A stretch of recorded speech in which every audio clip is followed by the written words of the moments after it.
우리에게 그 이스라엘 출애굽의 이스라엘 백성들에게 그 광야 음식 그러면은 두 가지가 떠오르죠.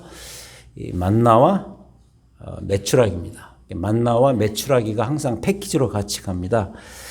이 만나에 대해서는 우리가 2주 전에 배웠습니다. 만나는 무엇인가, 그리고 하나님께서 그들에게 왜 만나를 주셨는가, 그 배경에 대해서 배웠고, 그걸 특히 우리가 이 만나의 세 가지 특성을 기억하면서 그 만나의 의미를 우리가 추적하자 그랬죠. 만나의 일용성 문제, 이 데일리 푸드, 매일 주시는 하나님의 음식이었고, 그리고 의존성, 하나님을 의존해야만 살 수 있다는 것을 보여주는 상징적 음식이 만나였고, 그리고 결국 하나님의 영광을 드러내는 그런 음식이기 때문에 이 음식은 계속해서 후대에게 전수해야 된다. 어떤 의미에서는 선교적인 음식이라고도 볼 수가 있겠죠. 자, 그럼 만나와 메추라기 할 때 그 메추라기는 과연 무엇일까? 이 메추라기는 왜 주셨을까? 우리가 그들의 광야 음식을 말할 때 왜 만나와 메추라기를 패키지로 함께 넣어서 설명할까? 오늘은 그 이유를 밝히는 날이 되겠습니다. 자, 그 배경적인 스토리를 알기 위해서 광야에서 이스라엘 백성들의 전공 과목은 뭐냐면 원망입니다. 이 번역이 complaint, 불평으로 영어에는 번역이 되어 있습니다만은 원망입니다. 1절에 보시면은 11장 1절, 오늘은 11장 여러 군데를 우리가 찾습니다. 11장 1절에 여호와께서 들으시기에 백성이 악한 말로 원망하며, 그렇게 나와 있습니다. 자, 이 원망의 동기는 뭐냐? 탐욕 때문이었습니다. 탐욕. 4절을 보시면은 그들 중에 섞여 사는 다른 인종들이 탐욕을 품었다 그랬습니다. 근데 이스라엘 자손도 다시 울며 이르되 누가 우리에게 고기를 주어 먹게 하랴. 그들이 이 타 인종들이 하나님을 향해서 원망할 때 그들이 함께 울었다라는 것이 바로 그들도 역시 이스라엘 백성들도 이 탐욕을 가졌다라는 것의 증거가 되겠죠. 근데 이제 이 탐욕의 종류가 뭐냐면은 가장 기본적인 삶의 영역인 이 음식을 향한 탐욕이었습니다.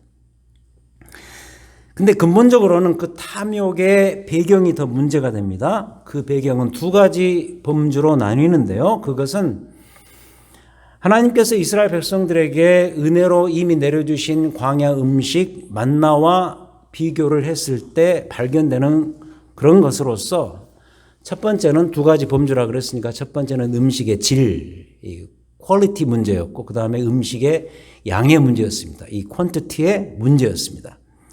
자, 먼저 음식의 질부터 보자면 만나라는 음식의 질을 따져본 것이죠. 일단 이것은 식물성 음식이었던 것으로 보여요. 7절에 보시면은 만나를 이렇게 설명하죠.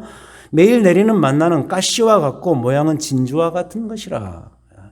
아마도 식물성 음식이었을 것이다. 그래서 그들이 구했던 음식이 뭐냐? 육질의 맛을 내는 고기였던 것이죠. 아까 우리가 읽었던 4절 후반부에 그들이 울면서 뭐라고 말하냐면 누가 우리에게 고기를 주어 먹게 하랴. 음식의 질 문제, 고기가 필요했던 거예요. 제 아들 김성원 목사가 티네이저 시절 우리와 함께 살 때는 완전히 고기 인생이었어요. 고기 인생. 그때는 뭐 김치도 거의 안 먹었고요. 밥상에 풀만 나오면 늘 인상을 찡그리고 그랬습니다.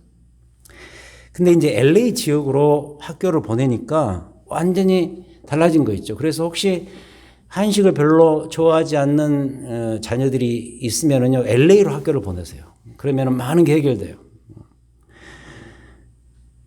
그래서 이제 타인종 아내를 만나더니 아예 이제 집 주방장이 되어서 음식을 다 하고 있고요. 특별히 한국 음식을 만들어서 아내를 잘 먹여 살리고 있는 중입니다. 그들의 최고의 음식인 갈비찜도 만들고요. 갈비찜을 정말 잘 와이프가 제일 좋아하는 음식이거든요. 그 다음에 뭐 심지어는 간장, 게장까지 담아서 먹고요. 고기 인생이 이제는 완전히 잡식 인생, 한식 인생이 되었어요. 근데 지금의 이스라엘이 그래요. 맨날 식물성 음식만 먹으니까 고기가 이제는 그리운 거예요. 음식의 질 문제를 따지기 시작한 거예요. 그다음 두 번째 이유, 음식의 양 문제부터는 좀 더 복잡해지기 시작합니다. 왜냐하면 이 양의 문제는 음식의 다양성과 관련이 됩니다. 만나는 단종식품이에요. 광야 40년 동안 광야에서만 먹었던 단종식품이에요. 그래서 40년이 지나면 끝나요. 실제로 그래요. 그래서 그들에게 만족을 줄 수가 없습니다. 여러분, 우리가 질린다 그러지 않습니까? 음식이 질린다. 아무리 맛있는 것이어도 계속 그것을 먹으면 질리게 되죠. 제가 된장국을 참 좋아합니다만은 한때 그 MT를 가서 고등학교 때 학교 뭐 리더십들 MT를 갔는데 그때 일주일 내내 정말 된장국만 끓여주더라고요. 삼시세끼를. 나중에는 질려서 못 먹겠더라고요.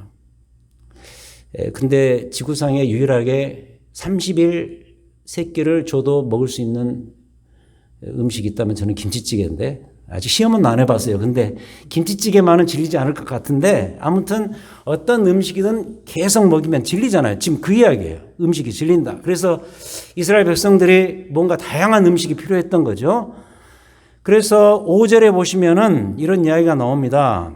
이런 이야기를 아주 노골적으로 합니다. 우리가 애굽에 있을 때에는 값없이 생선과 오이와 참외와 부추와 파와 마늘들을 먹은 것이 생각난다.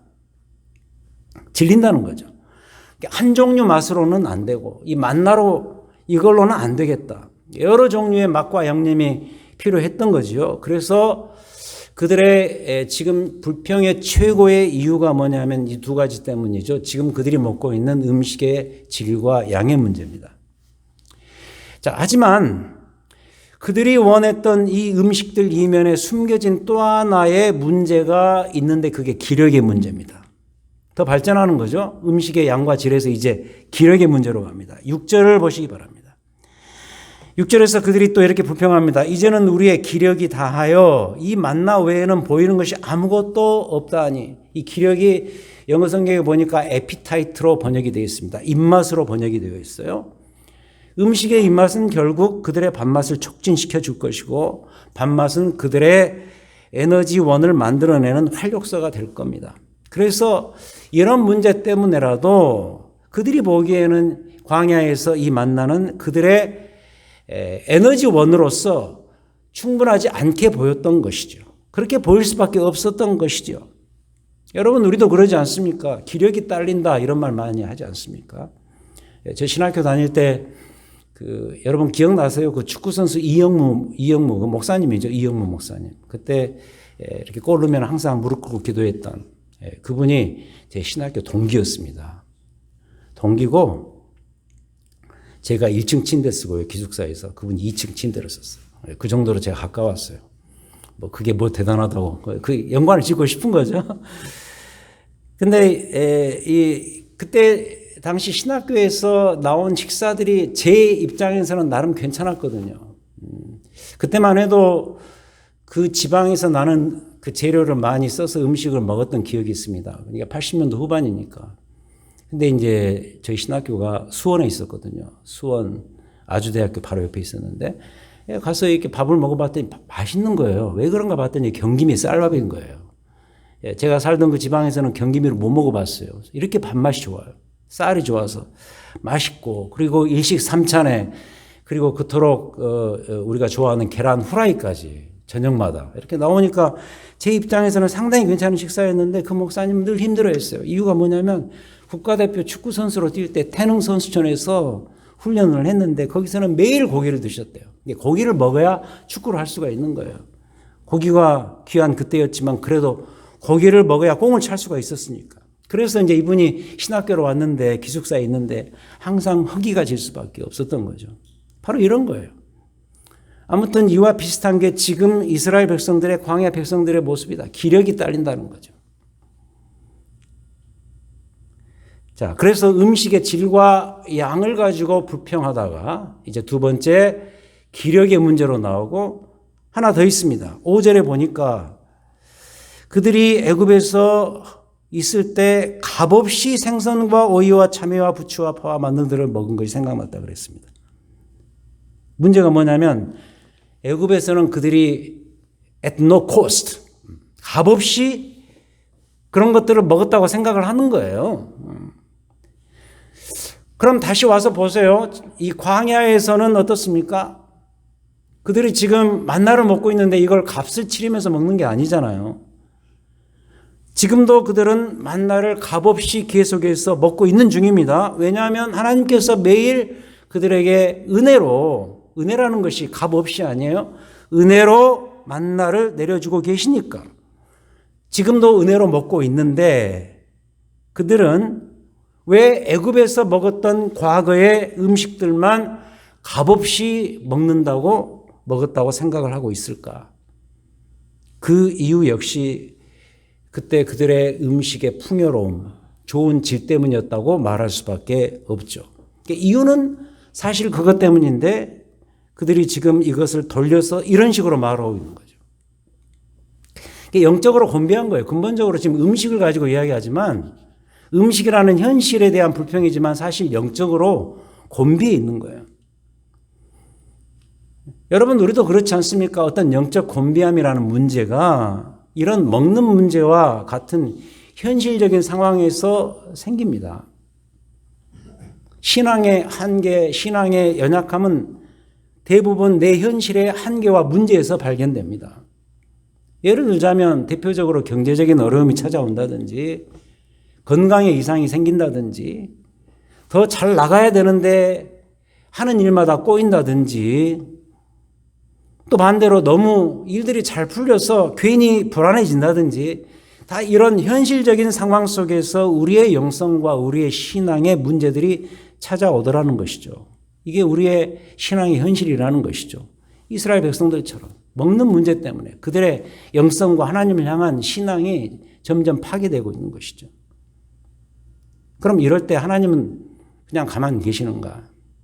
그렇지 않겠죠. 하나님은 한 번 택하신 백성은 끝까지 지키시고 도우시는 그런 신실하신 분이시기 때문에 이럴 때 그냥 놔두지 않습니다. 하나님의 해법이 또 등장하게 됩니다. 그 해법을 찾아가 보자고요. 그래서 다시 광야 이스라엘 백성들의 원망의 장면을 살펴보자면 그들의 이 불평과 원망은 이미 살핀 것처럼 한마디로 먹을 것이 없어서가 아니에요. 우리가 먹을 것이 없어서 지금 이런 불평을 하고 있다라고 생각하겠지만 그게 아니고 사실은 더 잘 먹기 위함 때문이었어요. 그래서 질을 따지고 그래서 고기를 추구하고 더 나아가서 양을 따지면서 다양한 음식들을 추구했던 거죠. 더 잘 먹기 위해서. 그래서 등장한 게 뭐냐? 메추라기입니다. 메추라기는 그들의 불평과 원망에 대한 하나님의 응답이었습니다. 그래서 만나와 메추라기 이게 같이 따라오는 거예요. 19절 11장 19절 드디어 그들에게 메추라기가 도착할 것입니다. 19절 하루나 이틀이나 닷새나 열흘이나 스무 날만 먹을 뿐 아니라 20절 냄새도 싫어하기까지 한 달 동안 먹게 하실 것이다. 이는 너희가 너희 중에 계시는 여호와를 멸시하고 그 앞에서 울며 이르기를 우리가 어찌하여 애굽에서 나왔던가 함이라. 근본적인 문제를 가지고 이스라엘 백성들이 사실 원망했던 것이죠. 먹는 문제를 가지고 먹는 현실적인 문제를 가지고 하나님을 원망했지만 그 내면에는 애굽이 그리운 거예요. 근데 애굽은 가면 안 되는 곳 아니에요? 예를 들어서 우리가 구원받았는데 구원받기 이전에 죄된 죄인의 상태로 가기를 원하세요? 그거하고 똑같아요. 차라리 예수를 안 믿었더라면 좋았을 것을 이런 마음이 드는 거예요. 왜냐하면 그때가 좋았으니까. 이런 식이에요. 그래서 하나님께서 어쩌면 응답으로 주신 음식이 뭐냐? 메추라기. 하루 이틀도 아니고 한 달 동안이나 지치고 질리도록 입에서 냄새가 날 정도로 이제부터 고기를 먹게 될 것이다. 그게 방금 읽은 19절 20절이죠. 그래서 중간 결론입니다. 메추라기 이 음식은 은혜의 메추라기가 아니라 어쩌면 심판의 메추라기인 거죠. 만나는 은혜의 음식이었어요. 근데 심판의 음식인 이 메추라기는 심판의 음식이에요. 그래서 이 둘은 함께 가는 거죠. 만나와 메추라기. 그러나 그 안에 하나님께서 응답으로서 주신 그 음식의 종류는 다른 것이죠. 하나는 은혜고 하나는 심판인 거죠. 근데 이 모세가요, 하나님께서 이런 응답을 주실 때 그게 메추라기인 줄 전혀 몰랐던 모양입니다. 21절에 보니까 모세가 거기에 대해서 이렇게 반응을 합니다. 모세가 이르되 나와 함께 있는 이 백성의 보행자가 60만 명이 온대. 그러니까 20세 이상의 장정 숫자만 60만이니까 거기에 딸린 여러 가족들을 놓고 보면 자꾸 말씀드리는 거지만 거의 200만 가까이 되는 그런 어마어마한 숫자의 사람들인데 주의 말씀이 한 달 동안이나 고기를 주어 먹게 하겠다 하시는데 이게 말이 되느냐. 22절에 그들을 위하여 양떼와 소떼를 잡은들 촉하오며 애굽에서 나올 때 그냥 그들이 빈손으로 나오지 않았어요.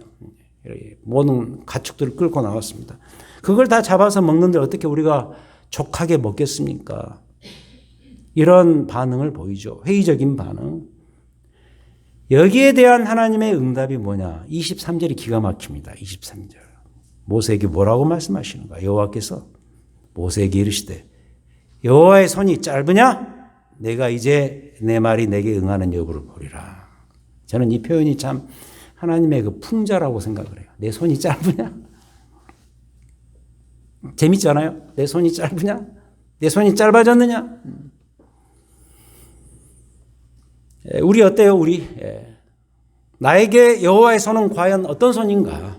우리가 여호와의 손길, 도우시는 손길을 자꾸 성경 여러 군데서 이야기하니까 우리도 언급을 하고 기도를 합니다만 그때 여러분들에게 그 여호와의 손은 어떤 손인가?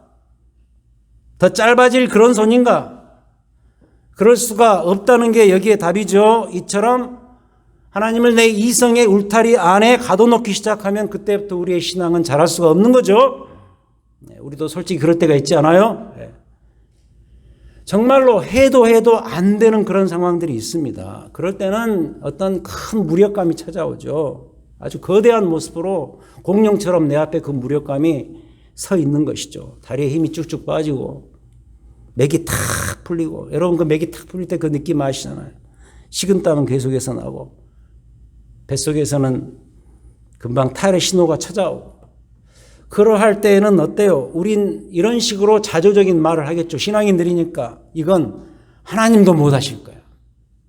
이건 절대로 안 돼. 여호와의 손이 짧아진 거죠. 모세의 이런 반응이 바로 그런 모습이죠. 내 이성의 울타리, 그 안에 있을 때 명백한 한계와 문제들이 발견된다. 그래서도 이러한 점을 시인하고 솔직히 고백하면서 하나님의 능력을 신뢰하는 것부터가 신앙의 첫걸음인 거예요. 근데도 우리가 신앙생활을 하면서 이 첫걸음을 떼는 일이 너무 어려워요. 이 첫걸음을 떼는데 필요한 이 문제가 잘 해결되지 못한 채로 우리가 살아간다면 내 신앙의 성숙을 막아버리는 그런 일들이 발생하죠. 이럴 때 하나님의 음성을 들으셔야죠. 23절 이 9절의 음성을 들으셔야죠. 모세야 내 손이 짧아졌느냐? 김승 목사야 내 손이 짧아질 손이냐? 이 음성을 들어야죠. 우리가 답해야죠. 아닙니다. 하나님은 하실 수 있습니다. 하나님을 신뢰합니다. 하나님의 손은 짧아지지 않았습니다. 하나님의 주특기가 뭐예요? 무변함 아닙니까? 변치 않음, 일관성. 우리 자신같이 수시로 변하는 변덕쟁이가 없습니다. 여러분 자신의 내면을 한번 살펴보세요. 하루를 살면서 24시간을 살면서 의식이 있는 그 순간부터 아침에 일어나서 의식을 가지고 사는 그 순간부터 잠자리 들기 전까지 얼마나 많이 변합니까? 하루에서 천당과 지옥을 수백 번 오가는 그런 마음의 변동이 있고 그로 인해서 어떤 결정을 하고 거기에 따라서 말도 하고 실수도 하고 문제도 생기고 그러면서 사는 게 우리의 모습 아닙니까? 금주의 명언도 있지만 금주의 망언이 훨씬 더 많고 그게 우리 인생 아닙니까? 변덕스러워요. 하지만 분명히 하셔야 됩니다. 성경의 하나님은 창세부터 지금까지 변치 않으시는 꾸준하며 일관성이 있으신 분. 그래서 구약 성경에서 많이 동원되는 표현, 하나님에 대한 수식어죠. 신실하신 하나님이신 거예요. 그래서 내 이성으로 그분의 손의 길이를 늘렸다가 줄였다가 하지 마시라는 거죠. 일관성이 있고 무변하신 그 하나님을 신뢰하면서 살아가는 게 중요해요. 그렇게 살아가시를 축원드립니다. 자, 이제 드디어 하나님의 경고대로 이 심판의 메추라기가 그들 앞에 드디어 왔습니다. 현실적으로 31절. 자, 바람이 여호와에게서 나와 바다에서부터 메추라기를 몰아 진영 곁 이쪽 저쪽 곧 진영 사방으로 각기 하루길 되는 지면이 2규빗쯤에 내리게 한지라. 드디어 도착했네요. 이 2규빗은 거의 1m나 되는 높이. 원 없는 분량입니다. 32절. 그래서 백성들이 일어나서 그날 종일, 종야와 그 이튿날 종일토록 메추라기를 모았어요. 적게 모은 자도 심지어는 10호멜, 이 호멜이 220리터니까 모르겠어요. 10호멜이니까 곱하기 10을 하면 되겠죠. 굉장히 큰 사이즈 분량으로 적게 모은 자도 모을 수 있는 그런 고기의 분량. 자, 하지만 그 다음 장면이 이제 더 기가 막힌 장면인데 33절. 고기가 아직 이 사이에 있어 씹히기도 전에 여호와께서 백성에게 대하여 진노하사 심히 큰 재앙으로 치셨다. 그렇게 나와 있습니다. 아까 말씀드렸습니다. 만나는 은혜의 음식이었지만 메추라기는 심판의 음식이었다. 이걸 증거해 주는 일이 바로 이 33절에서 발생하고 있는 것이죠. 여기서 다 드러나죠. 그들의 입으로 들어간 고기가 이 사이에 씹히기도 전에 그들은 고기 맛도 제대로 보지 못한 채 아주 큰 재앙을 맞이하게 되는데, 특별히 이 일로 인해서 메추라기는 어떻게 출발되었죠? 그들의 원망과 불평으로 시작되었는데 그 원망과 불평의 주동자들이 그 자리에서 다 죽는 심판이 벌어집니다. 34절. 그곳 이름을 기브롯 핫다 아와라 불렀으니 욕심을 낸 백성을 거기서 장사함이었더라. 네, 무섭죠? 이 기브롯 핫다 아와가 뭐냐면 탐욕의 무덤이라는 뜻입니다. 굉장히 운명적인 메시지가 있지 않습니까? 우리가 그렇습니다. 우리가 알아야 될 것을 알고 취해야 될 것을 취하지 않으면 그 대가는 반드시 심판입니다. 심판이라는 것은 은혜를 은혜로 알지 못하는 그런 자들에게 주어지는 대가죠. 삶의 여러 가지 현실적인 상황들은 대부분 우리가 취해야 될 영적 본질을 알게 해주는 도구들에 불과한 거예요. 그걸 볼 수 있는 대표적인 사건이 이거예요. 메추라기 사건. 이걸 담고 있는 민수기 11장 전체 본문에서도 이와 비슷한 일들이 벌어집니다. 잘 보세요. 사이사이마다 그 당시에 이스라엘 공동체의 관계, 리더십의 문제가 계속 발생하는데 그게 이 메추라기를 말하는 이 본문사에 끼어 있어요. 왜 메추라기 이야기를 계속하다가 느닷없이 리더십의 문제가 나오고 어떤 이 원망과 불평의 관계의 문제들이 나오는가? 16절에 보시면은 읽지 않습니다. 이 하나님께서 이 집단적인 원망과 불평의 문제를 모세 혼자 해결하지 않도록 그에게 70명의 장로들을 더 붙여주셔요. 그 내용이 16절에 나옵니다. 그리고 26절에 보시면은 엘닷과 메닷이라는 인물이 그렇지 않아도 골치 아프고 힘들고 어려운데 그 캠프 진영에서 애언 사역을 시작하는 거예요. 그러니까 이 모세와 같은 그런 영적 지도력이 있는 사람들에게 주어진 이 일들을 지금으로 말하면 그냥 평신도들이 하는 거죠. 엘닷과 메닷이라는 인물이 나타나서 애언 사역을 시작합니다. 그러자 여호수아가 그들을 시기해요. 어때요? 다 현실. 오늘 너무나도 많은 현실의 문제를 이야기하는 거죠. 배고픔의 문제 얼마나 중요한 현실입니까? 먹으면서 또 음식의 양과 질의 문제, 현실의 문제입니다. 거기서 나오는 원망과 불평의 문제, 현실의 문제입니다. 그 와중에 그 공동체 관계에서 일어나는 시기심의 문제 등등 다 현실 아니에요. 현실. 삶의 현실, 교회의 현실. 교회도 그래요, 여러분. 교회도 광야 이스라엘 백성들의 이 현실들이 다 우리의 현실이 아니에요. 먹는 문제, 사는 문제, 관계의 문제, 교회도 다 그런 게 있어요. 오늘 2부 예배 후에 밥이 나옵니다만 왜 밥을 안 주냐 뭐 이런 것도 있고, 그죠? 사역하면서 왜 교회 일은 이렇게 해야만 되느냐. 그리고 거기서 금치 못할 중요한 사실, 시기심의 문제, 관계의 갈등의 문제, 다 현실. 예배 드리고 설교 듣고 기도하고 은혜 다 받았는데 막상 예배 후에 친교실에 가서 그 은혜를 다 무덤에다 장사시켜버리는, 그렇게 빨리. 이런 일들 다 현실, 계속해서 생기지 않아요? 다 현실이에요. 우리의 현실이에요. 그러나 중요한 이야기를 하고 싶어요. 이런 현실들은 우리의 하나님 앞에서의 진짜 모습을, 우리의 본질을 보게 하는 통로에 불과하다는 것을 아셔야 돼요. 진짜 보이지 않는 중요한 우리 태도와 내면의 문제가 더 중요해요. 우리의 태도가 중요한 거예요. 우리의 자세가 중요한 거예요.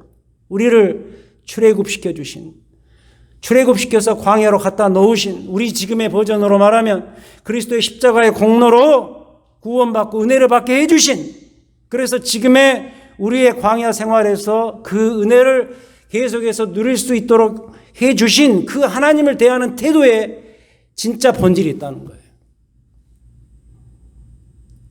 그래서 모든 우리의 현실, 그게 뭐가 되었든, 개인의 현실이든 교회의 현실이든, 이 현실의 이면에 있는, 그 뒤에 있는 영적인 본질, 즉 하나님의 그분의 의도를 대하는 우리의 자신의 태도, 이게 바로 우리가 제대로 지켜보아야 될 신앙의 본질이라는 거예요.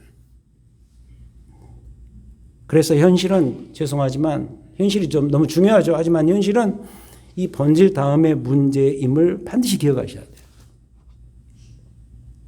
결국 신앙의 본질의 문제들이 우리를 살리기도 하고 죽이기도 한다는 거예요. 내면의 문제예요. 태도의 문제예요. 내 머리 안에 하나님이라는 그분이 얼마나 자리 잡고 있냐, 그 문제예요. 이 사실을 잊지 않으셨으면 좋겠어요. 매출하기의 교훈이 바로 그런 거예요. 우리를 광야로 인도하신 하나님의 은혜를 그래도 이 상황 속에서 기억하면서 살아가는 그러한 태도가 우리의 삶에, 특히 이 광야 생활의 성공 여부를 결정한다는 사실을 배우는 거죠. 랭던 길키라는 분이 쓴 산둥 수용소라는 좋은 책이 있습니다. 여러분 이 책은요 꼭 읽어보시기를 원해요. 우리 교회 지금 있는지 모르겠습니다. 제가 하여튼 추천해서 구입하시라 그랬는데, 팀 켈러 목사님도 어떤 설교 가운데 이 책을 인용을 마지막에 하시더라고요. 이 산둥 수용소. 이게 이제 그 일제가 그 중국도 침입을 하지 않았습니까? 근데 이제 일제가 패망하면서 중국을 떠나면서 그 마지막 부분에 그 중국 안에 있었던 그 외국인들, 뭐 여러 종류의 외국인들이 있지 않았겠습니까? 대표적으로 선교사, 뭐 신부, 수녀들, 그리고 그런 종교 사역자만이 아니라 뭐 외교관도 있었고, 심지어 하여튼 그 중국에 이미 나와 있었던 외국 사람들, 뭐 유럽 사람들, 미국 사람들, 캐나다 사람들 다 모아서 한 수용소에, 산둥 수용소에 모아놓고 거기에 긴 기간 동안 일본이 패망하고 해방되기 전까지 모아놓은 상태에서 그 안에서 벌어진 그 상황들을 지켜보면서 이분이 신학 공부를 했는데 거기서 지켜보면서 일어났던 일들, 이 인간의 내면을 파헤치는 그런 좋은 책입니다. 굉장히 노골적인 면도 있고요. 그리고 특히 글을 참 잘 씁니다. 그래서 이 책을 보고 제가 많은 도전을 받았는데, 이 생각해 보세요. 그게 다 리더십들 아닙니까? 다 좋은 그 서양적인 문화에서 살다가 중국 가서 나름대로 거기에 리더십을 발휘하면서 살았던 그런 사람들인데 수용소에 모아놓으니까 얼마나 복잡해졌겠어요. 그리고 특히 그 먹는 문제, 기본적인 그 화장실의 문제, 여러 가지 관계의 문제, 이런 것들이 벌어지기 시작하는데, 이 책의 핵심이 뭐냐면 현실적인 필요들 앞에서 무너져버리는 인간의 합리성, 인간의 도덕성에 대한 좌절감을 말하는 거예요. 아, 이게 안 되는구나. 결국 현실 문제 앞에서는 무너지는구나. 그러면서 두 가지 결론을 내려요, 이분이. 인간은 죄인이더라. 이분이 좀 자유주의 신학을 공부한 분인데, 자유주의 신학은 인간을 선하게 봐요. 인간은 그 존엄성 이야기하면서 선하게 보는데 거기서 꺾인 거죠. 아니다. 인간은 죄인이구나. 두 번째는 뭐냐면, 그래서 결국 하나님의 은혜가 필요할 수밖에 없다. 이걸 말하는 책이 이 책의 핵심이거든요. 그가 그 책에서 남긴 명문장들을 제가 몇 가지 읽어드리죠. 그가 남긴 말들입니다. 삶의 실제적인 문제들은 물질적이고 정치적인 것임에 분명하다. 그러니까 삶의 문제들은 알고 보니 결국 물질의 문제고 정치의 문제더라. 이걸 본 거죠. 정말 부끄러운 이야기지만 가장 좌절감을 느꼈던 때가 이 목회자, 이 선교사들 그 행동을 볼 때였다 그래요. 너무 이기적이고 너무 율법적이고 이런 이야기를 거기서 합니다. 두 번째, 위기는 기술의 실패가 아니라 인격의 실패로 인해 야기되었다. 기술과 조직 이걸 잘 만들어 놓으면 모든 게 해결된다라고 생각하는 그 사람들에게 이침을 주는 거죠. 아니다. 인격의 실패가 결국 공동체의 와해를 가져온다. 이런 내적이고 도덕적인 위기가 해결되지 않으면 그동안 온갖 노력을 기울여 건설한 이 작은 문명세계가 망하는 것은 시간 문제다. 문명인들 아닙니까? 근데 그 안에 들어가서 현실의 문제에 부닥쳐서 화장지 문제, 기본적으로 내가 덜 먹냐 더 먹냐 이 문제, 이런 문제를 가지고 갈등하다 보면 결국 이토록 찬란하게 세워진 문명세계는 금방 망할 것이다. 결국 내면의 문제고 도덕의 문제더라. 인간의 자기 이익이라는 절대적인 힘 앞에서 인간들의 논리와 공정은 무력하고 나야겠다. 이런 이야기를 합니다. 말은 멋지겠습니다만 그 책 내용 들어가 보면 너무 신랄한 내용들이 많아요. 세상에 그런 문제를 가지고 이렇게 아귀다툼을 할까. 근데 다 똑같더라. 그 이야기를 하는 거예요. 결론이 그거예요. 은혜가 아니면 안 된다는 거예요. 하나님의 은혜가 아니면 안 되더라. 우리가 이 찬양도 부르지 않습니까? 은혜 아니면 난 서지 못하네. 근데 이 표현이 그냥 하나의 개인적인 문제로만 끝나지 않도록 해야 되는 게 우리가 사는 이 세상 전체 그리고 이 사회 전체 특히 교회 공동체 지금 이스라엘 광야 백성들이 교회예요. 교회. 혼자 사는 게 아니에요. 200만이나 되는 어마어마한 사람들이 행진하는 거예요. 그 공동체. 절대적으로 필요한 한 단어가 있다면 하나님의 은혜예요. 인간의 합리성과 도덕성과 그들의 축으로는 해결이 안 돼요. 은혜 아니면 서지 못해요. 은혜 아니면 우리는 해결이 될 수가 없어요. 우리에게 되는 것이 없어요. 이걸 기억하는 자들이 그리스도인들이고 교회예요. 하나님의 은혜. 이스라엘 백성들의 뿌리 깊은 원망과 불평에도 불구하고 그들을 애굽에서 건져내시고 광야를 통과시켜서 가나안 땅까지 가게 하셨던 바로 그 은혜. 그 은혜.